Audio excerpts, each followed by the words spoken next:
Olá, pessoal. Vamos dar continuidade aos nossos planos de estudo tutorado do 6º ano da disciplina História do volume 5. São 4 semanas de estudo. Na semana 1, a gente vai estar estudando a Roma Antiga. Semana 2, o período monárquico da Roma Antiga. A semana 3, a República Romana. E a semana 4, o Império Romano, da formação à ruína. Então, são 4 semanas, totalizando ao todo 3 aulas por semana. A nossa temática aí, invenção do mundo clássico, o contraponto contra as sociedades, a expansão da cultura grega e romana, Roma Antiga e origens lendárias de Roma. Então, vamos lá ao nosso tema, o nosso texto, Roma Antiga, teorias de formação da sociedade romana. Roma deu origem a uma das mais importantes sociedades do mundo antigo, dominando as regiões da Europa, desde a atual Grã-Bretanha a todo o mar Mediterrâneo. No norte do continente africano e parte do Oriente Médio, a convivência imposta pelos romanos aos povos dominados favoreceu uma intensa troca de informações culturais, políticas e religiosas entre Roma e demais sociedades, originando ao menos 2 teorias para a própria criação da cidade italiana. Uma é baseada na mitologia e a outra é pautada nos registros históricos. A teoria mitológica, como o próprio nome diz, é baseada nas informações culturais e religiosas da sociedade, não podendo, portanto, ser comprovada cientificamente. Segundo a cultura romana antiga, a sociedade teria se originado na fuga de um herói mitológico grego, chamado Enéas, fugindo da guerra de Troia, estabelecendo-se na Península Itálica, originando uma nova sociedade. Seus descendentes teriam fundado a cidade de Alba Longa, onde um rei chamado Númitor foi destronado por seu irmão, Amulio. Réia Sílvia, filho do rei Númitor, teria dado à luz aos gêmeos Remo e Rômulo.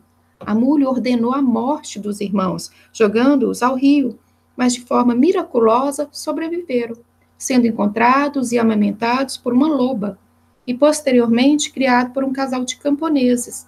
Ao chegarem à idade adulta, Remo e Rômulo teriam retornado à cidade de Alba Longa, destronando Amulio e reconduzindo seu avô, Númitor, ao trono. Como forma de gratidão por seus serviços, o rei teria autorizado os gêmeos a criar novas cidades ao rio Tibre. Sendo abençoados pelos deuses, Rômulo delimitou os territórios entre suas terras e as terras de seu irmão, que, enciumado, resolveu invadir a cidade de Rômulo e acaba morto por ele. Nascia assim, então, a cidade de Roma, em homenagem ao seu criador, que foi considerado seu primeiro rei, e em pouco tempo entraram em guerra contra os sabinos, que, derrotados, aceitam a unificação dos 2 territórios. Ao contrário da teoria mitológica, a teoria histórica sobre a fundação de Roma é baseada na ocupação das terras, localizadas na atual Península Itálica, por diferentes povos da região. E por volta do século VIII a.C., as terras localizadas às margens do rio Tibre começaram a ser ocupadas por aldeias de um povo conhecido como latinos. O fácil acesso às águas do Tibre, a proximidade do mar, Tirreno e a proteção natural impostas pelas cordilheiras dos Alpes favoreceram o florescimento de comunidades agropastoris. Os povos úmbrios, sabinos, gregos, samitas e cartagineses, Roma teria surgido nessa região, e com a invasão do povo etrusco, que se espalharam pela planície do Lácio, no século VIII a.C., incorporando a cidade a seus domínios e iniciando o período da monarquia romana, a partir de 753 a.C., que inicia-se oficialmente a história da fundação da cidade. Bom, analisando as 2 teorias, podemos constatar a forte presença da cultura grega na disseminação da teoria mitológica, incorporando deuses gregos ao panteão divino romano, alterando-se apenas seus nomes, adaptando essa cultura romana e ratificar a presença de comunidades gregas na formação da cidade, também na teoria histórica. Outro ponto de convergência entre as 2 teorias é a afirmação de que o primeiro sistema de governo de Roma foi a monarquia. Vamos aprendendo os conceitos, então. O significado de panteão, aqui a religião, é um conjunto de deuses de uma religião politeísta. Península é uma porção de terra de certa extensão, que é cercada de água por todos os lados, salvo por um, através do qual se une a uma área maior de terreno. Bom, vamos para atividades? Bom, a número 1. De acordo, então, com os textos estudados, qual a teoria sobre a criação de Roma pode ser considerada oficial e aceita pela comunidade histórica científica? Justifique sua resposta. A da mitologia grega, tá, do Rômulo e Remo, os irmãos gêmeos? Não, ela é fantasiosa, é uma mitologia. Então, se você pegar o texto novamente, aqui ele diz o seguinte, que ela foi ocupada aqui nas terras localizadas na Península Itálica por diferentes povos, às margens do rio Timbre, e começaram a ser ocupada por aldeias de um povo conhecido como latinos. Então, essa é a origem científica que a comunidade histórica científica aceita. Então, justifique aí sua resposta. Atividade 2. A teoria mitológica não pode ter sua veracidade comprovada cientificamente. Entretanto, seus aspectos culturais ainda estão muito presentes na sociedade romana. Sabendo que outras sociedades têm suas próprias narrativas mitológicas, busque, pesquise na internet ou peça ajuda do seu professor de língua portuguesa.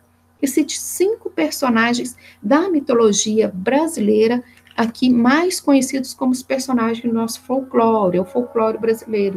Aqui os personagens dentro da nossa mitologia aqui, seria mais folclórico aqui, os personagens brasileiros. A gente pode estar citando a Iara, a Cuca, o Curupira, Saci Pererê, o Boto Rosa, Mula Sem Cabeça. Então faz essa pesquisa e fala sobre cada um deles. É para estar citando, então, aqui pelo menos 5 personagens da nossa mitologia aqui brasileira, que faz parte, na verdade, do nosso folclore, então. Deu exemplo aí, Boto Rosa, Mula Sem Cabeça, Curupira, Saci Pererê, Iara, Cuca. Escolhe lá seus personagens, fala sobre cada um deles. Atividade 3. Sabemos que um dos povos originários de toda a sociedade romana é o povo latino. O idioma latim era usado na Roma Antiga como língua oficial e atualmente é utilizado pelos membros da Igreja Católica em Roma. Entretanto, a língua latina originou outros idiomas atuais, comprovando a importância da sociedade romana antiga para a formação das sociedades ocidentais. Pesquise na internet ou com seu professor de língua portuguesa, indique pelo menos 5 idiomas atuais que têm origem no latim romano. Então, a gente pode estar citando, por exemplo, o francês, é de origem latina, até o próprio português, o nosso idioma, o italiano, o espanhol, romeno, catalão. Então, faça a pesquisa, coloque aí os idiomas e o país hoje, atualmente, de origem, tá? O francês, qual o país de origem? França, espanhol, romeno, catalão, italiano, português, idiomas de origem aqui do latim romano. Faça sua pesquisa e coloque aí o país de origem também, tá? Para ficar mais interessante. Vamos para a semana 2, coloque aí em destaque no seu caderno. Semana 2, a gente ainda continua dentro da temática Roma Antiga e o período monárquico. Vamos para o texto. A sociedade romana no período monárquico. Por volta de 753 a.C., a região de Roma foi invadida por um povo chamado de etruscos, iniciando o período em que o sistema de monarquia passou a vigorar na cidade de Roma. Mas o que é monarquia? Bom, numa definição mais simples possível, podemos considerar a monarquia como um sistema de governo onde o poder está representado na figura de um rei, rainha, um monarca, o rei. No caso de Roma, os reis eram designados, ou seja, escolhidos pelo Senado. E o que é um Senado? É um conselho de anciãos, pessoas mais velhas, formada pelas mais poderosas famílias da sociedade romana, que tinha como função auxiliar o monarca, o rei, nas questões políticas de Roma. Essa é a função do Senado. O rei deveria ter a anuência do Senado acerca das questões de vital importância para o reino. Portanto, a monarquia romana não representava o poder ilimitado dos monarcas, eles tinham que seguir as decisões também do Senado. Bom, segundo parágrafo. A sociedade romana, durante a monarquia, era controlada por um grupo denominado de patrícios, que é a classe dominante, os grandes latifundiários, patrícios. Então, que eram grandes proprietários de terra, e concentravam grande parte das riquezas de Roma em seu poder. Estes patrícios ocupavam os principais cargos políticos da sociedade, especialmente os postos no Senado. Vivendo próximos aos poderosos, estavam os membros do grupo social chamado de clientes, que trabalhavam para os patrícios. Essa é a segunda classe aqui, os clientes, trabalhavam para os patrícios em troca de proteção e de prestígio também. E o povão, a massa, que os plebeus eram os romanos que eram livres, mas que não tinham poder aquisitivo, terras, bens, propriedades e nem posses de terra. Não tinham muita representatividade política, mas eram obrigados a servir o exército em tempos de guerra. Geralmente exerciam serviços de comerciantes e mercadores. Já o grupo social menos favorecido era chamado de escravos, e seus membros eram obrigados a prestar serviços braçais às famílias mais ricas. As pessoas eram escravizadas mediante a dívidas contraídas e não quitadas, ou em caso de povos derrotados em guerra. Note que, em hipótese alguma, a escravidão em Roma está relacionada à cor da pele do escravizado. Então, havia as duas possibilidades aí para o trabalho escravo. Era aqueles que perdiam a guerra, eram derrotados, perdiam as guerras. O outro, que contraíssem dívidas. E uma peculiaridade também, não era para a vida toda, não. Por exemplo, depende da sua dívida, você trabalhava de graça por um certo determinado tempo. Por exemplo, ficava 1 ano, 5 anos, trabalhando de graça para os demais, para quem você devia. Aí, assim que quitada a dívida, acabava a escravidão, tá? E também por guerras. Durante 244 anos, Roma foi governada em um regime de monarquia, onde os patrícios revezavam-se no poder, tanto na coroa quanto no Senado. Neste período, a sociedade romana cresceu vertiginosamente e dominou grande parte dos povos vizinhos. Obras de grande porte, como templos religiosos e principalmente um eficiente sistema de esgoto, chamado de cloaca máxima, foram construídos.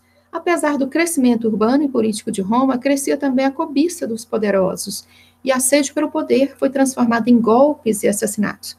O último rei romano, Tarquínio o Soberbo, considerado cruel e sem apego popular, foi destronado por membros do Senado, inaugurando o período da República Romana, no ano de 509 a.C., onde o poder estava nas mãos deste conselho de anciãos. Então, vamos para as atividades?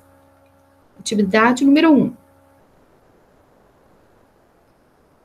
De acordo com o texto estudado e analisando a estrutura social e política de Roma no período da monarquia, responda: sobre quais condições um ser humano poderia ser escravizado? Então, lembra, por dívidas, quando não conseguia quitar, saldar a dívida, ou quando perdia a guerra. Então, essas duas condições.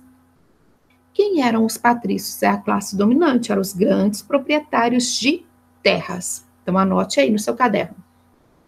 O que era cloaca máxima? Existe algum sistema semelhante na sociedade atual? A cloaca, lembra, era a rede de esgoto que tinha na época, em Roma, a cloaca máxima. E hoje, atualmente, existe algum sistema semelhante na sociedade com essa cloaca máxima de Roma? E depois, o que era o Senado romano? Então, esse Senado, lembra que ele é formado pelos anciões, as pessoas mais velhas, e formado também pelas famílias mais poderosas. E a função desse Senado romano era de auxiliar o monarca nas questões políticas. Tinha muita influência, o Senado romano. Muitas leis nossas de inspiração aí do direito romano.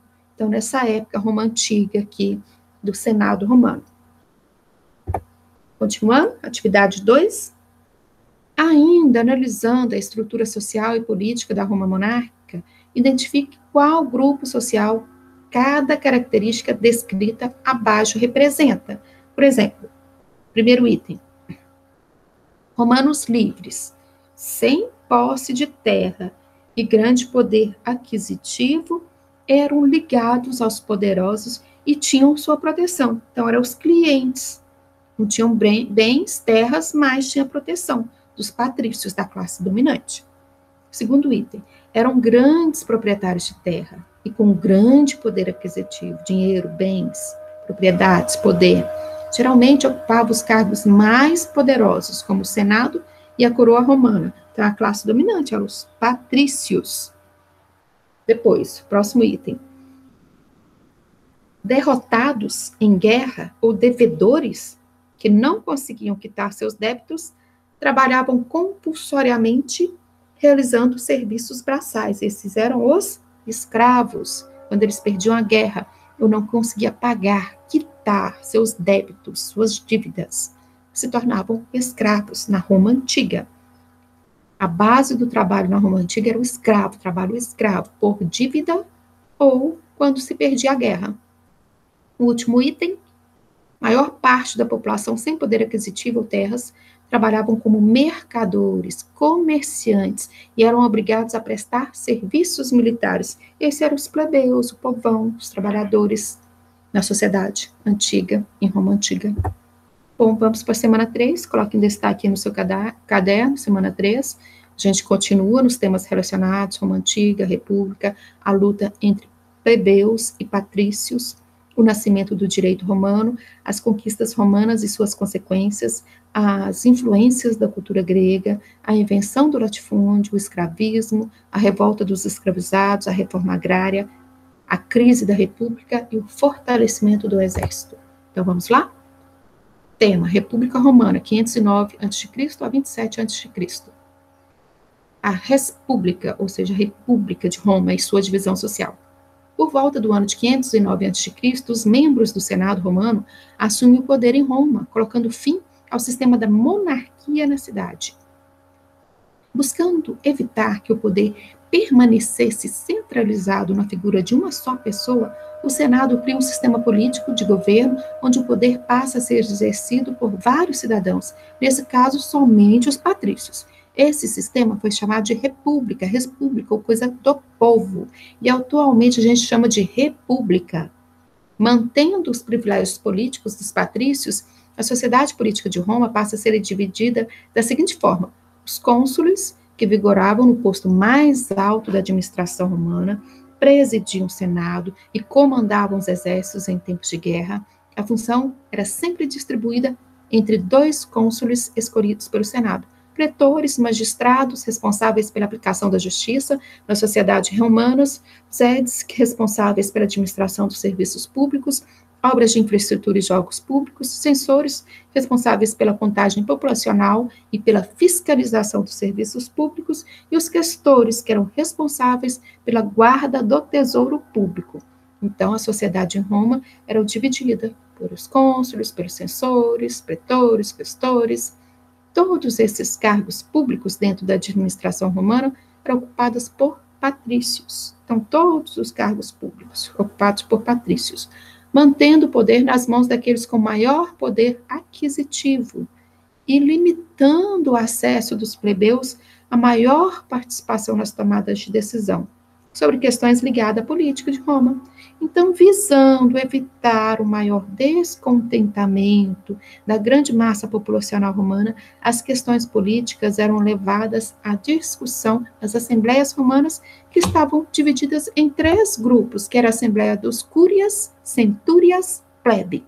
Então, o primeiro item, Assembleia dos Cúrias, formada apenas por patrícios. Os cidadãos eram divididos de acordo com o local de origem ou residência.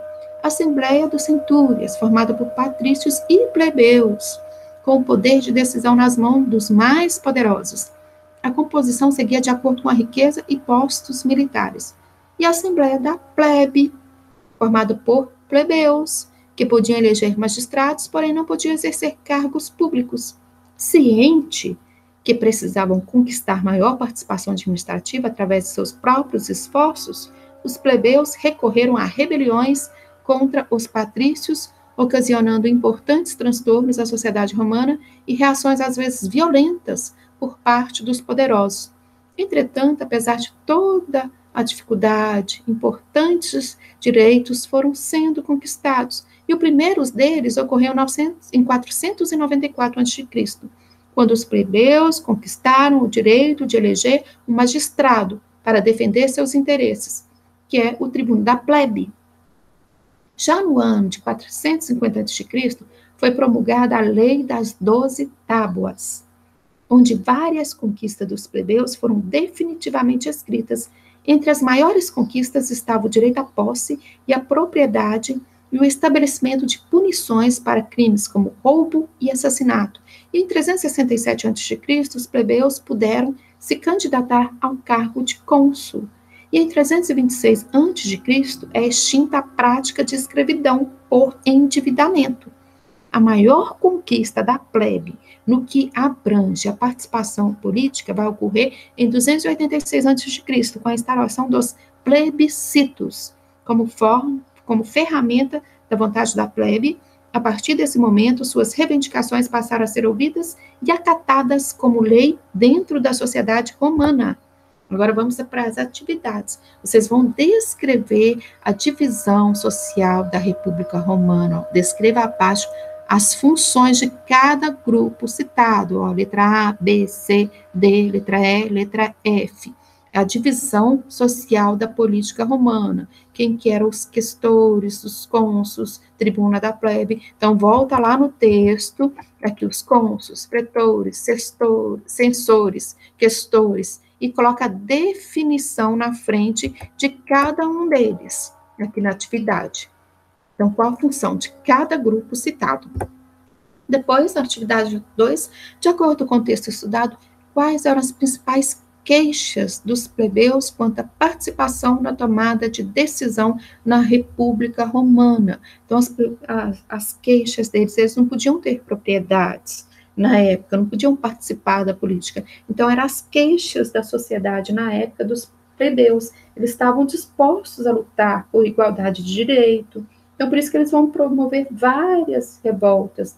Uma tática muito usada por eles era se retirar de Roma e ameaçar não participar do exército romano, tá? Então, vamos lá. Agora, questão 3. Descreva as principais conquistas da plebe ao longo dos anos na sociedade romana, no período conhecido como a República.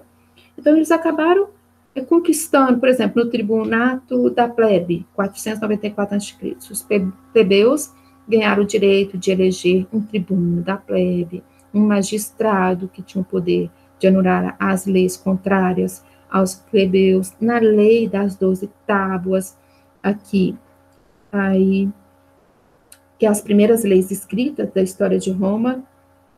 Essas leis, elas ficavam difíceis para os patrícios interpretarem conforme seus interesses. Então, como estava tudo escrito ali, há 12 tábuas, então ficou mais fácil deles reivindicarem os seus direitos. Tem a lei da Canuleia, que permitiu o casamento entre patrícios e plebeus, então tinha uma lei específica para isso.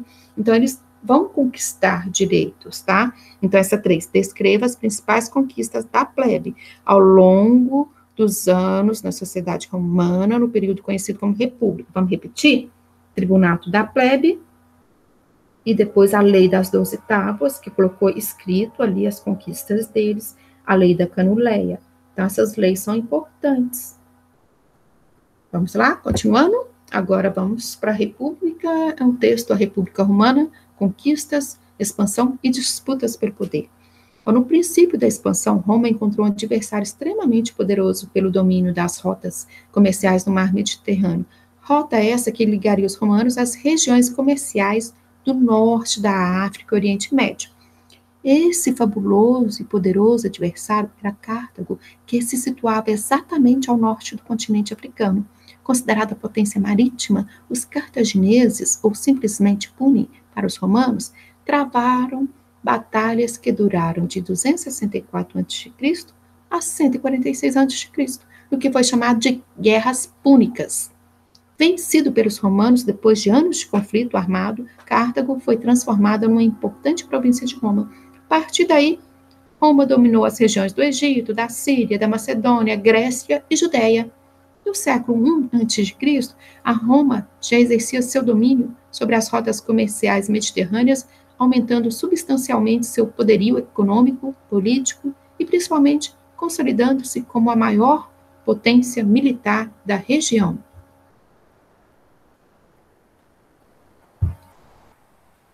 Terceiro parágrafo. As conquistas aumentaram substancialmente o número de escravos na sociedade romana, uma vez que todo o povo conquistado fornecia a Roma um número muito grande de escravizados, Independentemente de sua posição política em uma sociedade natal, para Roma eram considerados dominados e sujeitos às vontades dos romanos. O escravo passou a ser presença constante na sociedade urbana de Roma, e os maus tratos e assassinatos levaram à ocorrência de grandes revoltas, como a revolta de Espartaco, que ocorreu a 73 a.C., resultando na crucificação de mais de 6.000 escravos. Bom, a crescente urbanização da sociedade romana, bem como o enriquecimento dos patrícios e dos plebeus, aumentaria de forma significativa as diferenças sociais em Roma. Enquanto os poderosos aumentavam suas riquezas, grande parte dos camponeses viviam na miséria. E para piorar, quando retornavam às suas terras depois de prestar serviço militar, descobriram que muitas foram invadidas e tomadas por outras pessoas. Visando diminuir esse abismo social na posse de terras, 2 tribunos da plebe, os irmãos Tibério e Caio Graco, fizeram propostas para promover uma reforma agrária, que é uma divisão de terras, beneficiando a todos. Ambos perderam a vida por defender essas propostas. O militarismo crescente deu origem aos generais de Roma, um poder capaz de desafiar toda a aristocracia do Senado. As conquistas militares faziam destes grandes heróis romanos, munindo-os de grande popularidade e, principalmente, obtendo lealdade dos seus comandados. Os militares passaram a obedecer os seus generais e não diretamente ao Senado romano. Aproveitando-se disso, 3 militares extremamente populares, Júlio César, Pompeu e Crasso, criaram um pacto de cooperação entre suas tropas, possibilitando que centralizasse o poder sob suas vontades. Essa união foi chamada de Primeiro Triunvirato. Essa união militar chega ao fim com a morte de Crasso, resultando numa guerra entre as tropas de Júlio César e Pompeu pelo poder em Roma. Pompeu é derrotado e César é declarado como ditador de Roma. Ser ditador representaria ter o poder de tomar decisões sem consultar o Senado previamente e era usado somente em situações extraordinárias. Apesar de ser extremamente popular, Júlio César é assassinado a mando do Senado no ano de 44 a.C. Seguidores de César, os generais Marco Antônio, Otávio e Lépido foram o segundo triunvirato e tomam o poder do Senado. Entretanto, a sede por este poder leva os militares a uma sangrenta disputa. Otávio vence Marco Antônio, que é famoso pelo romance com a rainha do Egito, a Cleópatra, e declara-se o imperador de Roma, iniciando-se a fase do Império em 27 a.C. Bom, vamos lá? Atividades, então? A número 3. De acordo com o texto estudado, responda as seguintes questões acerca da expansão territorial romana no período republicano. A letra A. Por que podemos afirmar que a expansão territorial de Roma deu mais representatividade aos plebeus na sociedade romana? Esses militares, eles acabavam fazendo uma reforma, melhorando a vida desses plebeus, que a maioria eram militares, então ganharam terras. Com essa expansão, com essas guerras, eles conquistavam outros povos e ganhavam essas terras, então eles tiveram maior representatividade, os plebeus na sociedade romana, que a maioria desses plebeus, eles se dedicavam também ao exército, e Roma vivia em guerra, dominando outros povos, outros territórios. Então, esses soldados, esses plebeus, eles conseguiam, então, ficar com algumas partes dessas terras. Então, foi por isso. Letra B. Porque os militares configuraram-se como o grupo mais poderoso de Roma ao final do período republicano, porque Roma ela se dedicava principalmente à guerra, à conquista de novos territórios. Vamos lá, continuando? Letra C. Porque era de suma importância dominar a região do Mar do Mediterrâneo. Essa região do Mar do Mediterrâneo, ela liga ao Oriente, ao Norte da África. Então, era um ponto estratégico. E se você domina esse Mar Mediterrâneo aqui, você tem acesso a outras regiões. Então, depois de conquistar as terras oeste, os romanos voltaram para o leste. Aí eles vão conquistar a Macedônia, a Grécia, a Ásia Menor. Também sobre o comando do general Júlio César, eles vão conquistar a Gália, invadir o Egito, o norte da África. Então, era importante estar conquistando essa região, aí conquistando o mar Mediterrâneo. Ponto estratégico. Letra D. Descreva as consequências das ações dos triunviratos romanos ao final da República para a política romana. Na época, o que aconteceu? Eles promoveram uma reforma agrária, não foi aceito, e esses líderes acabaram sendo assassinados, tá? Então, devido às ações dos triunviratos. E lembrando que essa ação desses triunviratos aqui é aumento do poder para a sociedade, aí para os plebeus. E reforma agrária, distribuição de terras aos soldados. Então, vamos lá, continuando? Agora, para a unidade 4, a gente continua no tema Roma Antiga, o Império Romano, povos e culturas, mulheres e crianças na Roma Antiga, o cristianismo, o declínio do Império Romano, a crise política e a nova forma de governo, a centralização e divisão do Império e a queda de Roma. Então, semana 4.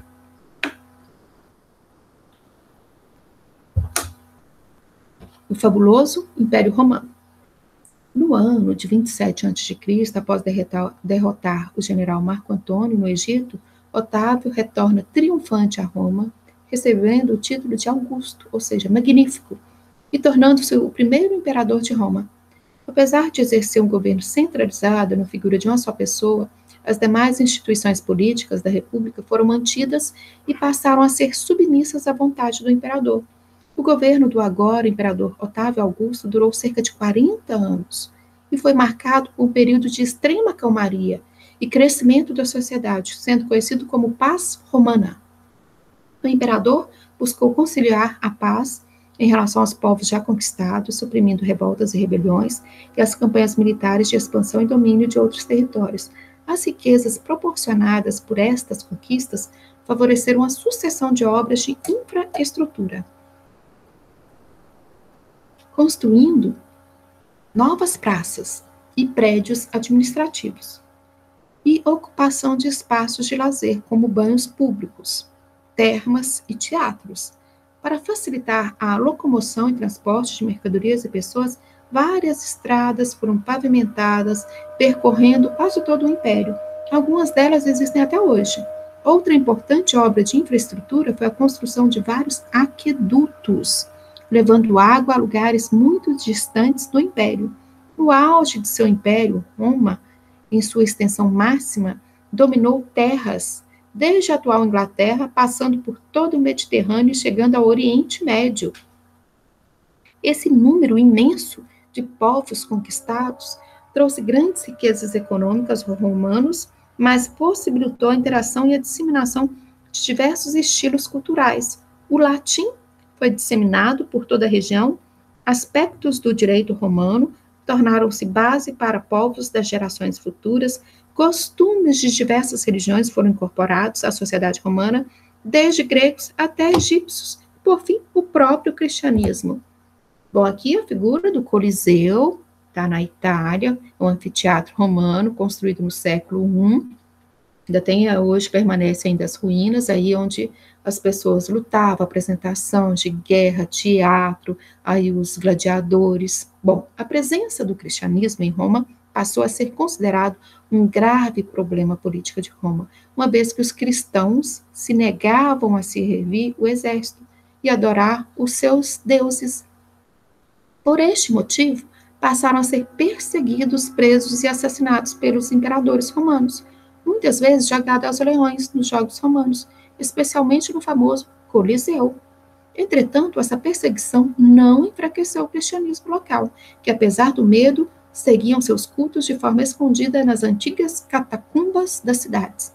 A situação começa a mudar durante o governo de Constantino, que no ano de 303 depois de Cristo se converte à fé cristã e, mediante documento de Edito de Milão, concedeu liberdade de culto aos cristãos por todo o império. E em 380 d.C., o imperador Teodósio torna o cristianismo a religião oficial de todo o Império Romano.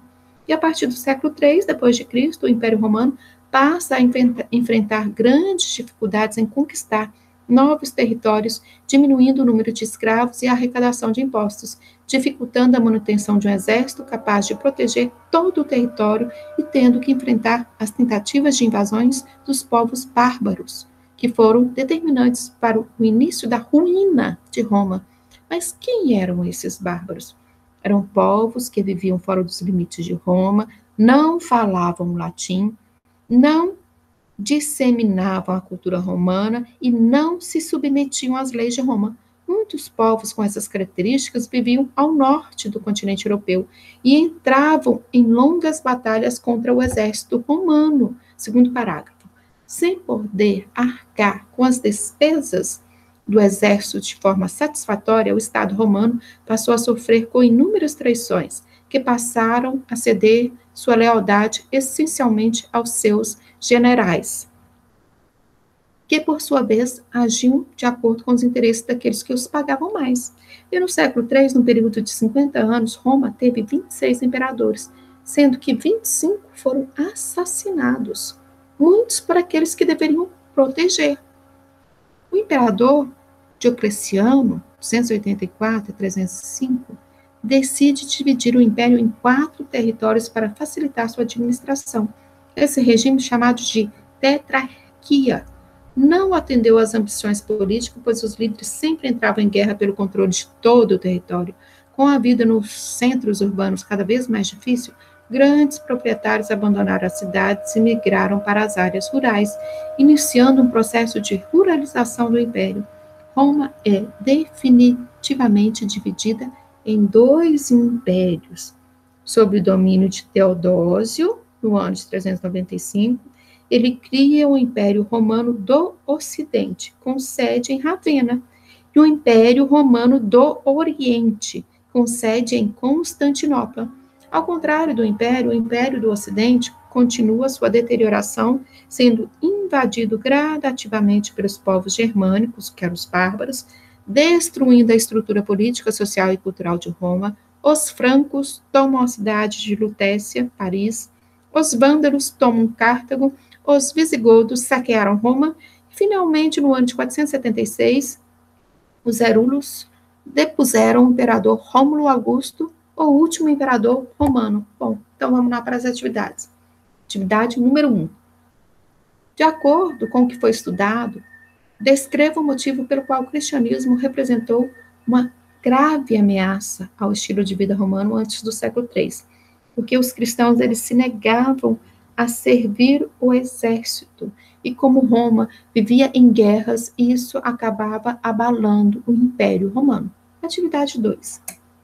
A máxima extensão do Império proporcionou riquezas e poder aos romanos por séculos, mas também foi responsável por uma grave crise administrativa.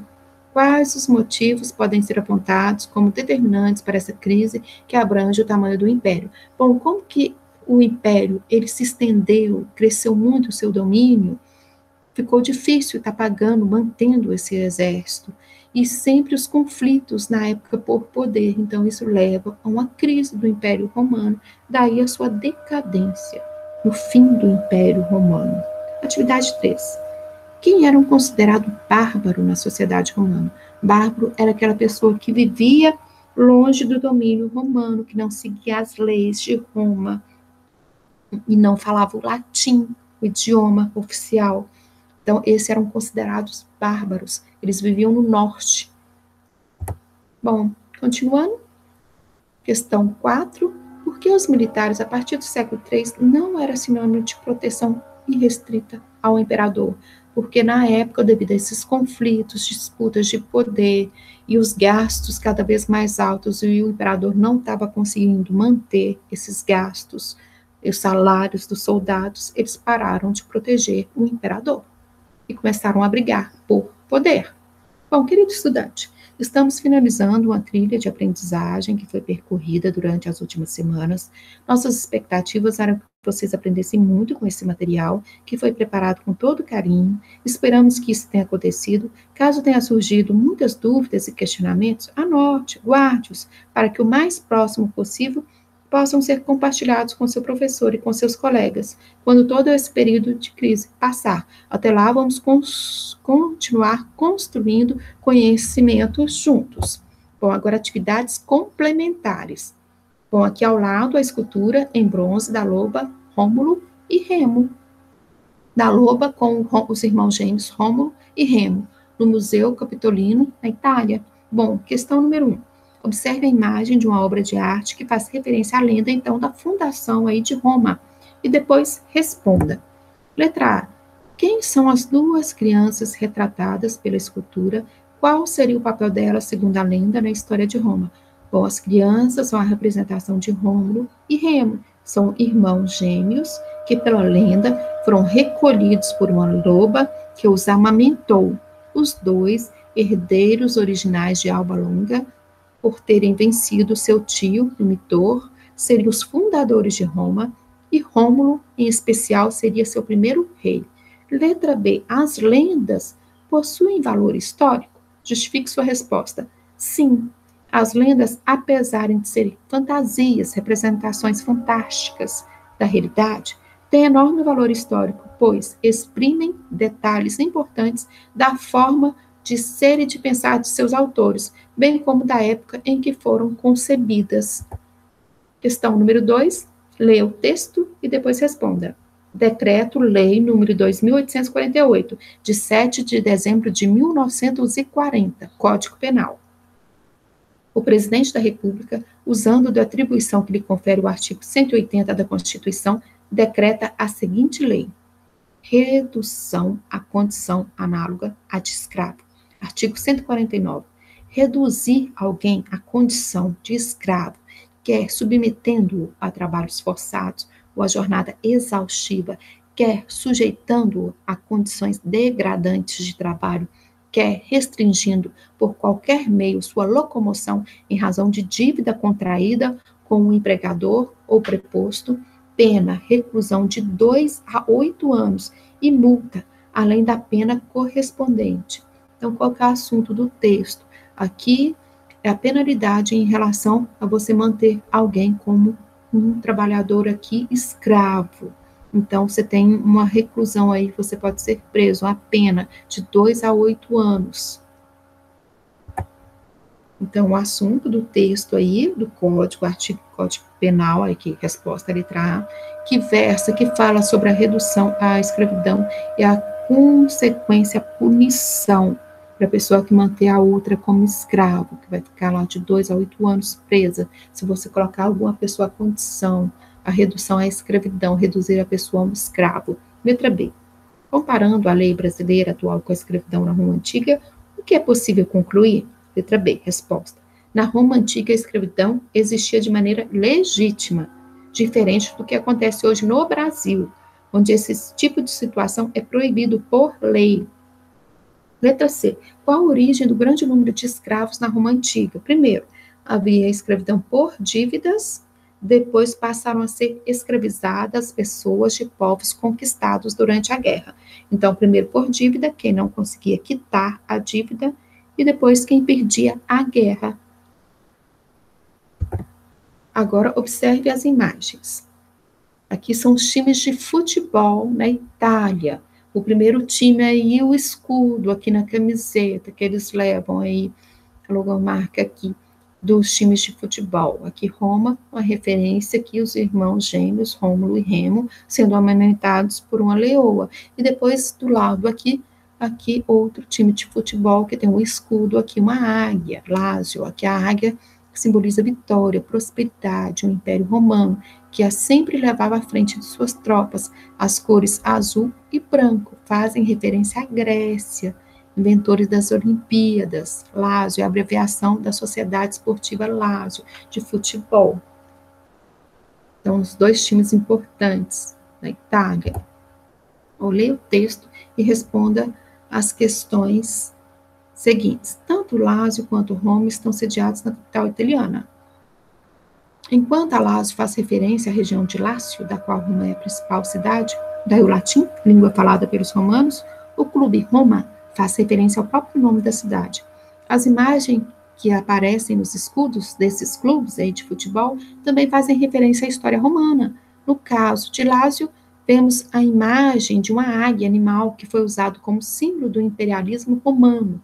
Lembrar que as legiões romanas, elas traziam imagens de águia esculpidas em seus estandartes. Além disso, a águia também costumava aparecer representada como mascote do deus Júpiter. Também é importante notar que a águia é uma ave de rapina, de caça, que não possui predadores e que se beneficia de enxergar bem longe e de poder usufruir da vista aérea. Enfim, características que são facilmente associadas à ideia de poder, o que nos ajuda a compreender por que águias foram adotadas como símbolos por diferentes potências no decorrer da história, do Império Russo, da Alemanha nazista, pelos Estados Unidos, entre outras potências. Já o escudo de Roma traz a imagem da estátua de bronze, da loba, que, segundo a lenda, teria amamentado Roma e Remo. E convém lembrar também que a estátua em bronze é uma construção feita em 2 tempos. Durante muito tempo se acreditou que a loba era uma escultura etrusca, de mais de 500 anos antes de Cristo, mas pesquisas recentes falam que foram colocados no século XV, na Idade Média. Bom, então atividades. Segundo essa lenda, quem era o pai de Rômulo e Remo? Resposta: é o deus da guerra, Marte. De quem a mãe dos gêmeos era descendente? Do herói troiano, Enéas. Questão número 3. Quem ordenou que Rômulo e Remo, ainda bebês, fossem abandonados para morrerem? Era o tio deles, Amúlio. 4. Quem salvou a vida dos bebês e os amamentou? Resposta: uma loba. Questão número 5. O que aconteceu depois que Rômulo e Remo derrotaram o tio? Resposta: os 2 irmãos fundaram Roma. Logo a seguir, porém, eles se desentenderam e na disputa pelo poder, Rômulo foi o vencedor, matou Remo e tornou-se o primeiro rei de Roma. Questão número 6. Por que, segundo a lenda, o Monte Palatino foi escolhido como local da fundação de Roma? Resposta: porque era o local onde haviam sido amamentados pela loba. Bom, se chegou até aqui, obrigada, bons estudos, não esqueça de anotar as dúvidas para futuramente serem sanadas. Bom, e até a próxima. Obrigada.